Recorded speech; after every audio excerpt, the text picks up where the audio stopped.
このチャンネルへようこそ。ここは日本人の心に流れる美しさの感覚を一緒に探していく場所です。今この瞬間にあなたの心に何かが動いたはずです。なぜ私たち日本人は美しいものが終わる瞬間にこんなにも深い感動を覚えるのでしょうか。これから話すことはあなたが日本人として生まれた理由かもしれません。考えてみてください。なぜ夕日を見ると説明できない寂しさを感じるのか。なぜ古い写真を見ると胸が締め付けられるような気持ちになるのか。なぜ花火が終わった後の静寂に深い余韻を感じるのか。実はこれらすべてに共通する日本人の心の奥底に刻まれたある特別な感情があります。それが物の哀れです。でもほとんどの人がこの感情の本当の意味を理解していません。そしてそれを理解しないまま生きることは人生の最も美しい部分を見落としているのと同じなのです。物の哀れ、これは単なる悲しさではありません。これは美しいものが永遠でないことへの深い理解と受容です。桜が美しいのは散るからです。人生が愛おしいのは限りがあるからです。今この瞬間が特別なのは二度と戻らないからです。西洋の文化では美しいものは永遠であるべきだと考えます。だから老いることを恐れ終わりを拒否します。でも日本人は違います。私たちは終わりの中に始まりよりも深い美しさを見出すのです。それが世界中の人々が日本文化に魅了される理由の一つです。物の哀れは実は私たちの日常にあふれています。朝の通勤電車で見る窓に映る自分の顔、少しずつ変わっていく表情に時の流れを感じる瞬間、子供の頃よく遊んだ公園が新しいマンションに変わっているのを見つけた時、大切な人との別れの瞬間、また会えるよねと言いながらもこの瞬間は二度と戻らないことを知っている心。私たちは毎日小さな物の哀れを経験しています。でもそれに気づくことで普通の日常がかけがえのない宝物に変わるのです。興味深いことに最近の脳科学の研究で分かったことがあります。物の哀れを感じるとき、私たちの脳では悲しみを司る部分と美しさを感じる部分が同時に活性化されているのです。つまり悲しさと美しさが一つになったこの特別な感情は科学的にも証明されている人間の最も高次な情緒体験なのです。そしてこの感情を日常的に経験している日本人は世界でも特別に豊かな感受性を持っていると言えるでしょう。なぜなら物の哀れを理解することは人生のすべての瞬間に深い意味と美しさを見出すことだからです。実際に物の哀れを感じることで私たちの体と心には驚くべき変化が起こります。ある研究では日本の伝統的な美意識を持つ人々はストレスホルモンであるコルチゾールのレベルが低く、幸福感を司るセロトニンの分泌が高いことが分かっています。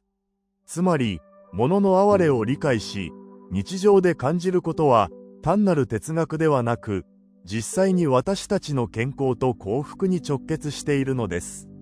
さらに興味深いのはこの感覚が私たちの記憶にも深く影響することです。あなたは覚えていますか？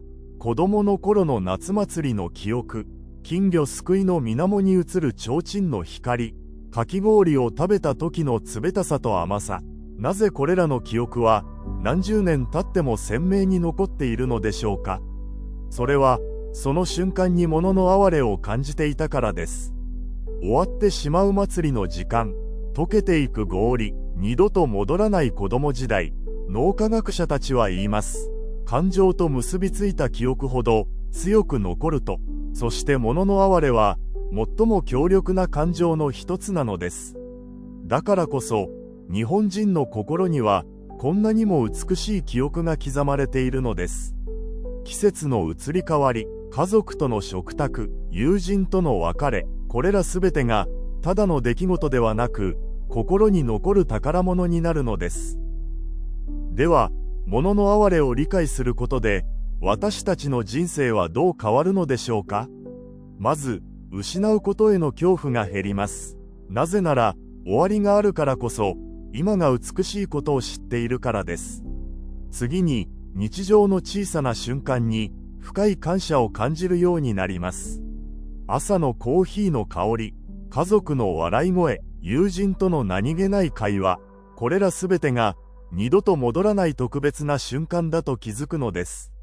そして最も重要なのは、人との関係が深くなることです。相手も自分も限りある存在だと理解することで、今一緒にいられる時間がどれほど貴重かがわかります。喧嘩している時間がもったいない。愛している人にありがとうを言わない時間がもったいない。物の哀れは私たちをより愛情深い人間にしてくれるのです。ある春の日、桜並木で出会った老夫婦のお話をさせてください。おじいさんがおばあさんに言いました。来年も一緒に桜を見られるかな。おばあさんは微笑んで答えました。わからない。でも、だからこそ今年の桜は特別に美しいね。その時、私は理解しました。物の哀れとは、不確実性を恐れることではなく、不確実性の中にある美しさを愛することなのだと。現代社会は私たちから物の哀れを奪おうとしています。SNS は永続性の錯覚を与え、デジタル技術は瞬間の価値を軽視させ、忙しさは立ち止まって感じる時間を奪います。でも、日本人である私たちには、この美しい感性が流れているのです。